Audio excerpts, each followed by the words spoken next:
Good morning, everyone. This is Dan White. I am the founder of the Creating Calm Network and the host of The Chicken Show. And today I'm coming to you from a snowy day in Sheboygan, Wisconsin. It's kind of a winter wonderland. And my girls are all nice and warm in their coop and going around in the garage, so they're all fine. But this is an exciting day for us because we are just jumping across the big pond. We are going to the UK, and our guest today is Orlando. No, that'd be the roof. Our guest today is Andrew Hinkinson, and he is the author of a wonderful book. It's helped me a lot as a new chicken person. It is called Chickens as Pets. We're going to be talking about that book. But let me just tell you a little bit about Andrew, because chicken people come from all walks of life. So he has a BA, a Bachelor's of Art in English and Theater from Goldsmith College, which is University of London, an MA in Creative Writing from Manchester Metropolitan University, and he is a tireless advocate for improving welfare of poultry, and he evangelizes chickens as the best pets ever. So we are going to be talking about those two things. One of the things that's going to be exciting to talk about is the rescue movement in the UK, which Andrew is a major part of, and how we can do that in America as well. So from America to the UK, welcome Andrew and welcome Orlando. Thank you very much, Anne. It's good morning to you, and it's good afternoon for me, obviously, because it's 4 p.m. here in the UK. Thank you very much for inviting me onto the show.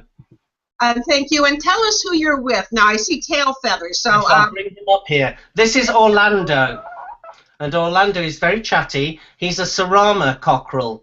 Seramas are the absolute smallest breed of chicken you can get in the world. They were only imported into the UK in the early 2000s. You would think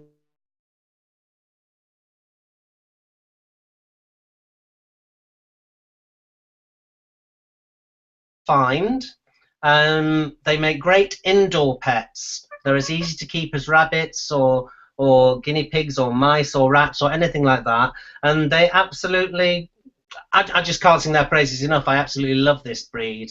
And he's a real charmer. He loves being in front of the camera. And yeah, this is Orlando, everybody.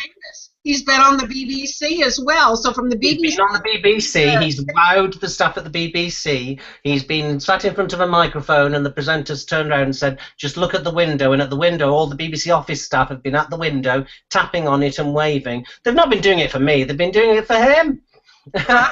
Our guest today, Orlando, and he lives with you with what, 2 hens and a daughter? And he has 2 hens and he has a daughter, basically. I've actually separated out. There's just him and one of his ladies now, and his other lady is with his daughter. They're quite difficult to hatch. I think that's possibly to do with climate over here. As I think I said, they're from Malaysia, where they are more popular than cats and dogs as pets.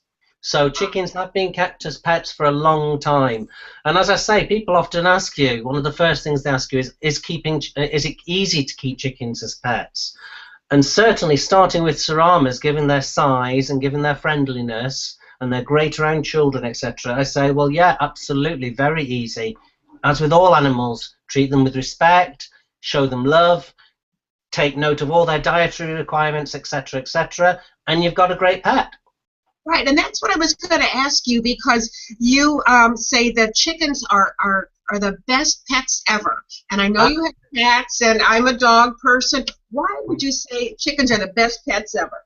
Well, I've got 2 of my 3 cats in the room, so I have to say that cats are pretty cool as well, or I'll be in trouble. But chickens are the best pets ever. Well, one of the first things people will say to you when they find out that you've got chickens and you say that you've got chickens as pets is they immediately think it's strange, it's eccentric. Some people even seem to almost find it, it's almost like they get offended by the very idea. It's like, you're making a pet of something that I eat for my dinner and things like that. And I say to them, well, they're great pets because when you get to know them, they learn their names, they know their individual names, they each have a personality that when you care for them and look after them daily, comes through and you recognize them. I have just under 50 birds on the plot of land that I've got all my outdoor birds on, and they all have names. I know them all. Each and every one of them has their own character. But what I say to people is, they're great as pets for a number of reasons, some of which cross over with other animals. First of all, there's the daily responsibility of looking after them, which is a good thing for anyone, but teaches children quite a lot of good values. They're very friendly, and they produce eggs. So they produce your breakfast for you. Obviously, some breeds lay more than others, but you know, you don't get that from dogs or cats or any other animals as pets. And also, the messy stuff, the poop, can go on your garden and as compost. If you put it on your compost heap, it acts as an accelerant. So anything else that goes on there in terms of your vegetable waste is going to rot down quicker, and within 6 months you've got fantastic fertilizer. So, I mean, I often get presenters will express the idea that it's strange, and I'll say, well, everything is about perspective. I don't know what your laws and regulations are there, but over here, if someone has a pet dog, their responsibility on the street is if the dog goes to the toilet, that basically you have to use a plastic bag and bin it appropriately. Well, to me, that's very strange, having to follow your pet around with a plastic bag. Whereas with the chickens, clean them out once a week, all of that goes on your compost heap, and then the following year, you've got fantastic fruit and vegetables. So it's a win all round, basically. Oh, and Andrew, you have helped people who want to have chickens as pets by writing your book. And I love the cover. I have it on Kindle, or else I would be holding it up. But show us the book, Chickens as Pets. It was a must-have. In fact, let me just pop Orlando down in his basket a second. There you go. He's not going to like that. that. A little carrier basket. See, that's what he travels in. He's quite happy traveling in that. Okay, here's the book, Chickens as Pets. Basically, what I wanted to do was produce a coffee table style book. I didn't want it to just be one of these functional how to keep chicken books, which are often aimed at people who are wanting them as livestock, which is fine. I'm not knocking that. That's a completely different aspect. But I wanted a book that would show people how beautiful they are, how interesting they are, and basically be almost like a combination of a practical, definitive guide and also an art book that you can have on your coffee table. When visitors come and visit, they'll pick it up and they'll kind of go, oh, wow, oh, I didn't know there were some, I thought they were all brown, you know, things like that. And even on Kindle, it comes through. You have beautiful pictures of hens. I'm just going to grab him. He's left the room. Orlando has left the room. He's back. He went for a wander. I'm back. I'm here. Sorry, you were saying. And the pictures in the book are also beautiful to show the different species, the different breeds, I guess I mean, as well as the information. And for me, as a new chicken person, because I just had chickens fly into my life probably October, it was very helpful to start coming up to speed by reading your book as well. So, one of the great things that I did with the book, with the pictures, I'd say probably about 70% of them are my own. It's my own photography. But what I also did is, because I set up the online community, there's the Chickens as Pets Facebook group, and that has 6,500 members now. And there's also Twitter and Google+. But what I wanted to do was engage the community in the creation of the book. And I said to them, look, what I don't want to use is use stock images of chickens just from anywhere. I want, from the start in designing this book, for all the pictures to be of chickens that belong to somebody, chickens that are loved as pets, because it is chickens as pets. So it's kind of wanting that honesty to kind of pervade through the whole book. So I ran a little competition. So at the back of the book, when you look at the credits, there's a number of people credited for photographs, and that's because they're actual community members whose photos were selected, which I just thought was a nice little touch, a kind of thank you to the community, really. And it really adds to the book as well, just seeing the beauty and the diversity of hens and cockerels. When I say hens, I don't want to rule out Orlando and the male. Yeah, I mean, the thing is as well is it's although obviously I'm a UK writer writing from a UK perspective, there's a heck of a lot of information in there that is universal when it comes to the basics, such as housing, illnesses. You know, I touch upon all the illnesses and diseases that are the most common ones, and just the general day-to-day caring for them. what I didn't want it to do was come across in any way as dry. So there's a lot of humour in the book. There's a lot of honest appraisals of the naughty things that chickens get up to, the troubles you can have, and of course the rescue hens and the heartbreak that can be involved sometimes in caring for those, but also the joy of taking on rescue hens, because they're a very big part of it as well. Right. Before we get into the rescue movement, Andrew, how did you get started with chickens? Where did that all start for you? That's fateful. That was, okay, right. So I've always had an involvement with pet birds of one kind or another, sort of like cockatiels and things like that. But just one fateful day, I was sat on my sofa talking to a friend who was visiting, and I don't remember the specifics of how we got onto chickens, but obviously they come up in every conversation I have these days. But I just said, I'd love to keep chickens, but I don't have a farm, obviously.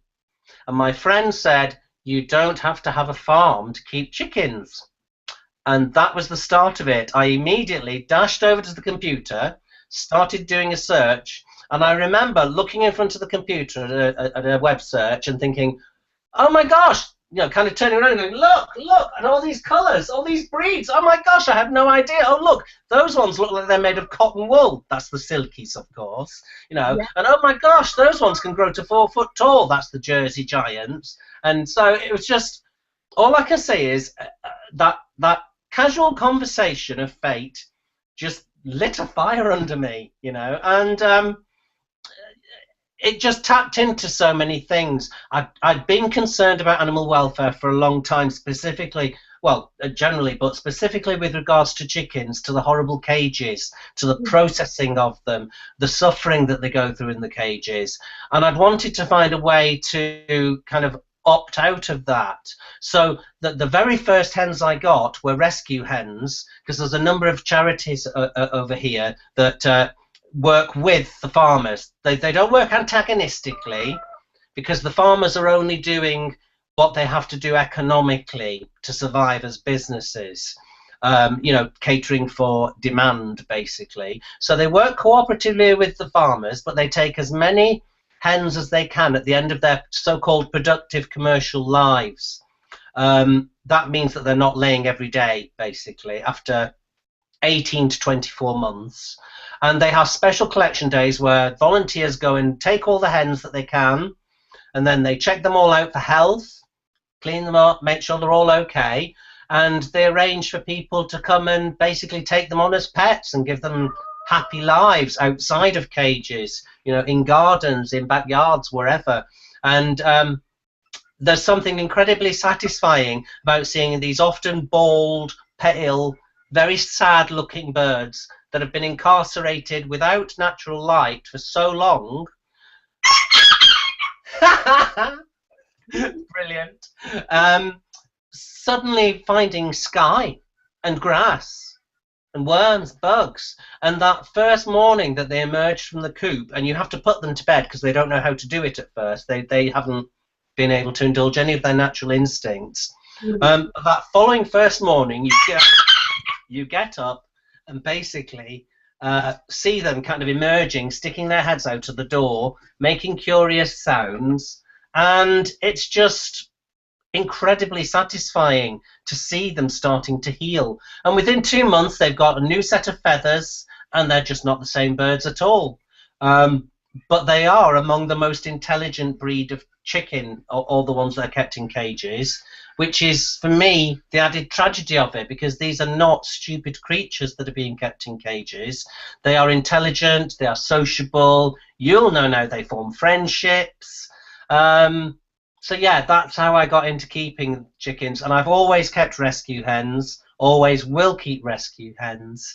Yeah. Oh, that, you know, it's just amazing. Are the conditions of your hens when they're battery hens as deplorable as they are in America? Because in America we have a lot of corporate farms which are huge. Yes. What's it like for the productive factory? Until 2012, we had very tiny cages. But across the European Union, they introduced enriched cages, which are a little bit bigger. Now, when they come out of the cages, they're not quite as damaged because in the very small cages, which you'll know about in the States, they rip each other's feathers out in boredom and frustration and anger and all the rest of it. So they're not quite as featherless as they used to be, but it's still not great. It's still not a natural life for them. If anything, I would say that the introduction of enriched cages in the EU was a response to demands from people like ourselves for better animal welfare, but it was rather than give you what you want, they kind of do a halfway house, which is not entirely satisfying, if that makes sense. Right. And Andrew, are there groups then who rescue hens, or are you all individuals? How do you work with each other to do this rescue?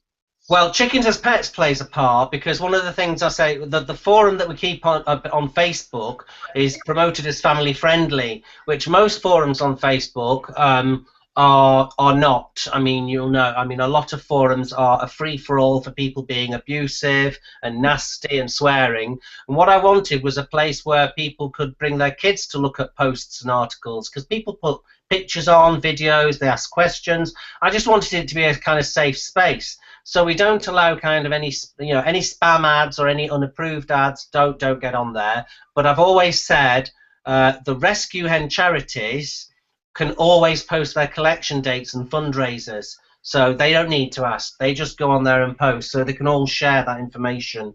Some of them rescue charities are relatively small because they do what they can with the amount of space they've got.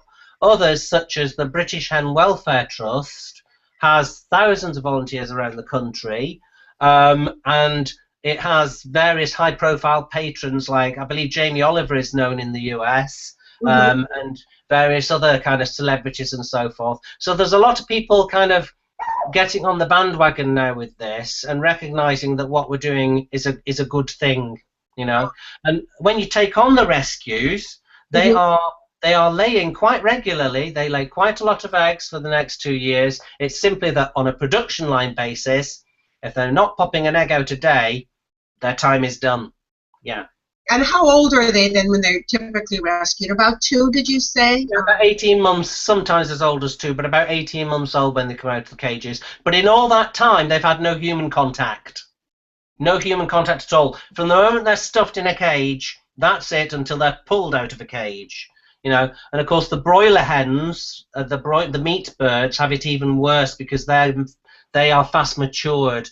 They're grown to sort of like, I think they're matured by about 20 weeks old, which when you think like a little guy like this, or even his older cousins, they take at least about a year to mature, most birds. And there are consequences, I argue, for people's health as well as the animal welfare side of things, that, you know, producing food in this compressed way when it's involving animals that are unhappy, I just don't think that that's good for us overall. Oh, I agree. Go ahead. There are opportunities for people in the US to rescue hens. I've spoken to a number of people who have simply, you don't have the same kind of charity networks yet, but what you do have is people doing the same sort of thing of approaching the big commercial people and saying, look, when these hens reach the end of their productive life, can we take some of them to give them a better life? And they enter into dialogue with them. So it's exactly the same thing. If someone has the space, the time, and the enthusiasm, I would say approach the big commercial people and see if they'll cut a deal, basically, so that you can actually save some of the birds. Oh, and how rewarding that is, and especially because then you get to have these loving pets. And I would think, Andrew, with the rescue chickens, do they become as bonded as Oliver here with you? Yes, they do. They absolutely do. They come. They'll. You know, if they know that you care for them, that you give them love, they'll jump on your lap for a fussing. Yeah, absolutely. It's the same as any animal. I think if you show them kindness, if you show them love, they will respond. Absolutely, lap that up, or I should say, peck it up. Really. But yeah, so I advocate the rescue hens to anyone basically as being satisfying, because there is that sense of you know that you've given that bird an opportunity of a natural life it otherwise would never have had. Right. Now, Andrew, I have dogs and you have cats. And so sometimes people might say, if we're going to have a pet, how do chickens and roosters get along? And with mine, I have, first of all, I have this little bitty guy I was just going to show you. This is Riley. Oh. He is smaller than my Red Freedom Rangers. So they chase him all over the yard because he's afraid of it. So they get along fine. He's the bottom of their pecking order. So Yeah, it's the same with cats. It's absolutely the same with cats, definitely. Obviously, you wouldn't trust a cat with chicks because that's too tempting. But the cats are okay even with my Saramas, and these are very little guys. But what I would say with dogs are, in some ways, cats are easier because, as a rule, domestic cats, you can say, are not going to try it on with a chicken. With dogs, again, it's all about how you raise them. I would certainly say when you first introduce dogs to chickens, you need to be supervising them for quite a few times. And once a dog has learned that they're part of the family, they will often shepherd and look after them. So particularly if you live in an area where there are predators, having a dog on side is a really good idea.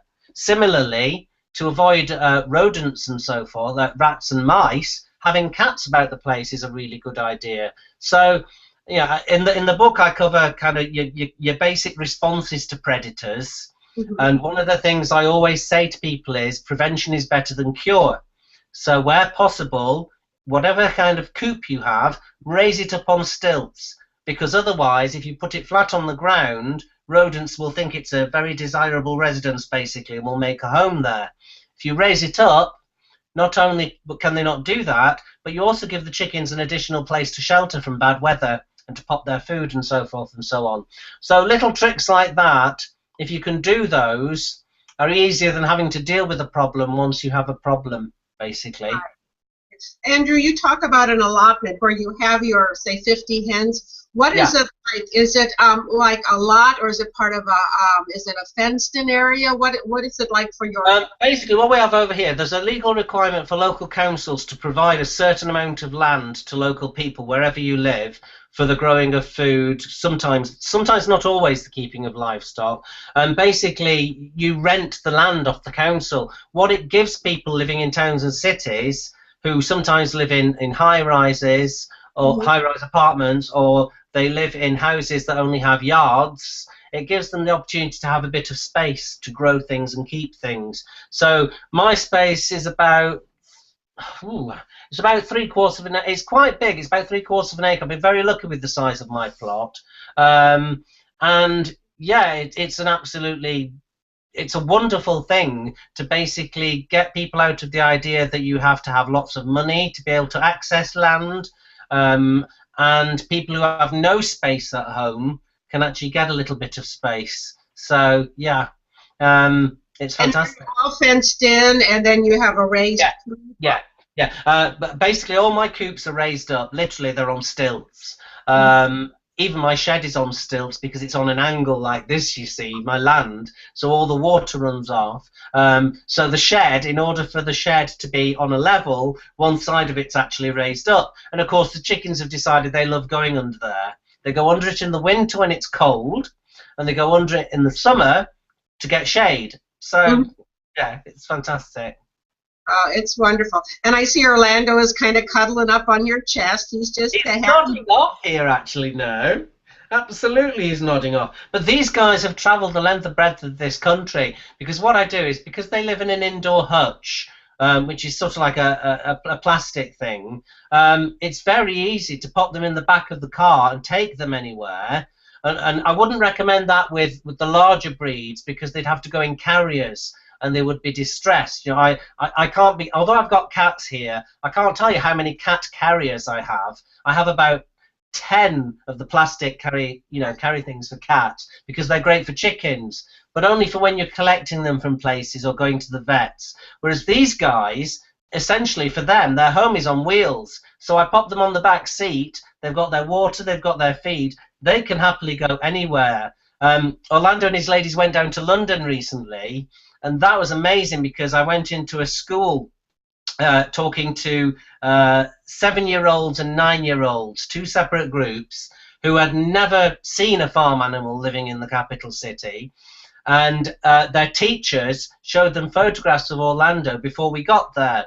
And as I rolled in my car, the kids were on their playtime break. They mobbed my car, and it was like some rock star kind of Justin Bieber One Direction thing. They were all going, Orlando, Orlando's here, Orlando's here. The teachers had to step in, calm them all down, get them into the school. But when they were in the school hall, and I was talking to them and introducing them to the birds, I can honestly tell you, I had no idea beforehand how they would react. They were mesmerized, absolutely mesmerized, and they were asking all sorts of questions. And it was just a wonderful experience, basically. And I thought, those kids are going to go home tonight, talk to their moms and dads and say, I don't want a rabbit, I want chickens, and, maybe we can start something here. It's all about changing people's perceptions, basically, and making people realize that these are just incredible animals, incredible creatures. You never stop learning, Anne. You never stop learning. I'm often referenced as a pet chicken expert, and okay, I know a lot, but I would never be as arrogant to say I know everything there is to know. We've got over 4,000 breeds across the whole world. Their ancestor is still, well, their most recent ancestor still walks the earth, the jungle fowl, which is recognizably chickenish. And of course, these guys are basically the only survivors of the big stone that hit. So, they're the only dinosaurs to survive. So these guys have got staying power. Rule the world. They're going to rule the world. I've said they ruled the world once, and they will rule it again. One statistic for you, Anne, is that although many of them suffer, that in evolutionary terms they're very successful because there are far more chickens on planet Earth than there are people. Far more chickens than there are people.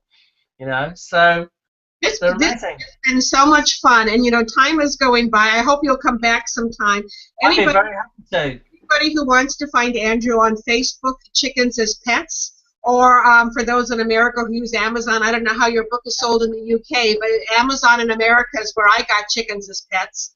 They can purchase the ebook from Amazon. There's also an interactive iPad version which they can get from iTunes or the iBook store. Okay. That's for iPad, iPad Mini, and Mac. That's got added things like videos and quizzes and so forth in it, so that's great. If people in the US want to get hold of the paperback, that's this one here, there are a number of ways. You can use the book depository online, which don't charge post and packing anywhere in the world. You can also, if you go to chickensaspets.uk.com, you can get signed copies directly from me, basically, and yeah, that's probably the nicest way to get hold of it if you're in the States, if you order it from the website, because then you get a signed copy. Put that on for everybody else too. We'll put that as part of the link. So it's chickensaspets.uk.com. It is, and they can find out more about the book on there as well. There are also links to all the social media. And do join us in the community. It's a fantastic community. People are very caring and sharing. There are people at all levels of experience. There are people who don't even have chickens yet and are just doing the right thing and doing their research, buying books like mine, absorbing it all like a sponge so that they can be prepared for their first hens. And I have met so many wonderful people and in this work. So many wonderful, caring people. It's just absolutely amazing. And it truly is. And Andrew, what's in store for you next? You have another project you're working on that we can keep on our radar. Well, having written the definitive guide to keeping pet chickens, you can't write a definitive guide part 2 because that would make part 1 not definitive.